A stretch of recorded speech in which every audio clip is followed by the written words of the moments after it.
அஸ்ஸலாமு அலைக்கும். ஒரு சூப்பரான ரெசிபி பார்க்கலாமா?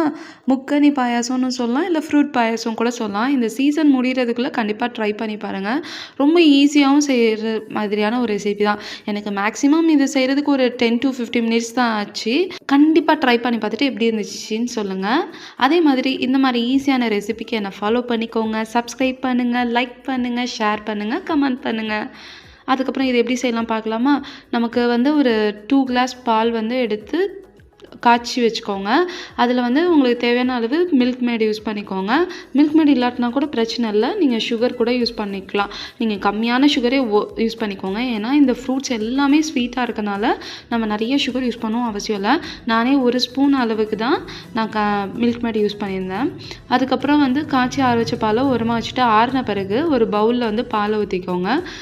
இதில் நம்ம முக்கனி ஃப்ரூட்ஸ்னால பனானா, பலாப்பழம், மாம்பழம் யூஸ் பண்ணியிருக்கோம். இது ஃபஸ்ட்டு நம்ம மிக்சியில் அரைச்சி ஒரு பவுலில் குட்டி குட்டியாக கொஞ்சம் எடுத்து வச்சுருந்தேன். அதுக்கப்புறம் நம்ம குடிக்கிறப்ப கொஞ்சம் கடித்து சாப்பிட்டா நல்லாயிருக்குமேன்னு சொல்கிறதுக்காக கட் பண்ணி கொஞ்சம் கொஞ்சம் எடுத்து வச்சுருந்தேன். அதுக்கப்புறம் நம்ம இது எல்லாத்தையும் ஒரே பவுலில் மிக்ஸ் பண்ண பிறகு நம்மள்ட்ட என்ன நட்ஸ் இருக்கோ எல்லாத்தையும் யூஸ் பண்ணிக்கலாம்.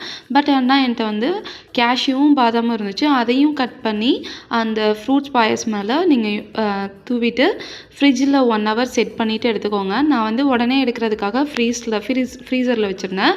நீங்கள் ஃப்ரிட்ஜில் நார்மலாகவே வச்சுட்டு எடுக்கலாம். 1 hour வச்சுட்டு எடுத்தால் நல்லாவே சில்லுன்னு இருக்கும். நல்ல சில்லுன்னு சேவ் பண்ணோன்னா சூப்பராக இருக்கும்.